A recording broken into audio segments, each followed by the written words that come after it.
ایک نوجوان تھا، حسین و جمیل تھا، اللہ نے حسن عطا کر رکھا تھا بڑا۔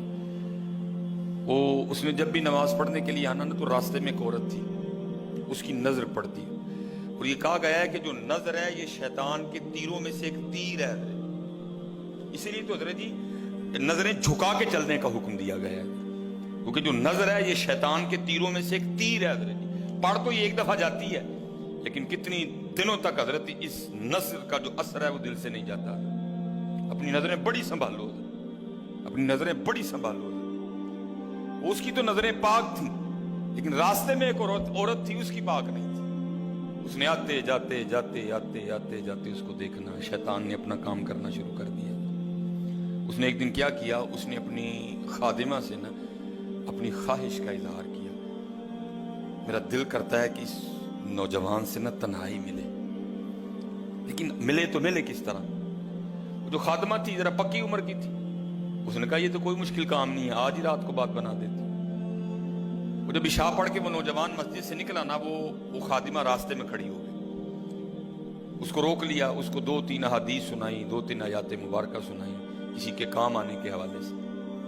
ہمارے گھر میں مرد کوئی نہیں ہے، کچھ وزنی سا سامان اٹھانا ہے، اگر آپ اٹھا دیں تو بڑی نوازش ہوگی، اللہ راضی ہوگا، اللہ کے رسول راضی ہوگا، کوئی مسئلہ نہیں۔ اسی طرح ہوا حضرت، وہ گھر لے گئی، پچھلے کمرے میں لے گئی۔ وہ جیسے کمرے میں داخل ہوئے، وہ عورت پہلے موجود تھی، اس نے جناب اندر سے چٹکنی لگا لی اور اس کے سامنے اپنی خواہش کا اظہار کیا۔ جیسے میں نے کہا نا بڑا مشکل موقع ہوتا ہے، لیکن وہ نوجوان ہماری طرح کا نوجوان نہیں تھا، وہ قرآن والا نوجوان تھا، اس کا تعلق قرآن سے مضبوط تھا۔ اس کو یہی آیت یاد آئی، وَلِمَنْ خَافَ مَقَامَ رَبِّهِ جَنَّتَانِ، جو اپنے رب کے حضور کھڑا ہونے سے ڈر گیا، موقع بھی تھا، طاقت بھی تھی، عمر بھی تھی، خواہش بھی تھی، پھر بھی ڈر گیا، نہیں نہیں نہیں، میرا اللہ دیکھ رہا ہے، میں کل اپنے اللہ کے حضور کون سا منہ لے کے جاؤں گا، کس طرح اللہ اور اللہ کے رسول کی بارگاہ میں کل جاؤں گا، سارا کچھ کر سکتا تھا، کوئی تیسرا نہیں تھا، لیکن کیا نہیں، میرا اللہ دیکھ رہا ہے۔ وہ ایسا خوف طاری ہوا، ایسا خوف الہی طاری ہوا، گش کھا کے گر گئے نیچے۔ اب عورت ڈر گئی، آگے بڑھ کے کسی نے نبض نہیں دیکھی کہ زندہ ہے کہ شہید ہو گئے، انہوں نے سمجھا کہ شاید مر گئے۔ اس نے دروازہ کھٹکھٹایا، باہر سے اس نے خادمہ نے دروازہ کھولا، اس نے کہا یہ تو مر گیا۔ اس نے کہا یہ بھی کوئی مشکل بات نہیں، بھائی نام تو اس پہ لگے گا نا جس کے گھر سے لاش برآمد ہوگی، تم ٹانگیں پکڑو میں ہاتھ پکڑتی ہوں۔ انہوں نے تھوڑا سا محنت مشقت کر کے نا اٹھا کے جو باہر کوڑا پھینکنے کی جگہ تھی نا، اس نوجوان کو پھینک دیا۔ اب رات پڑ گئی، بیٹا گھر نہیں آ رہا، باپ پریشان تھا۔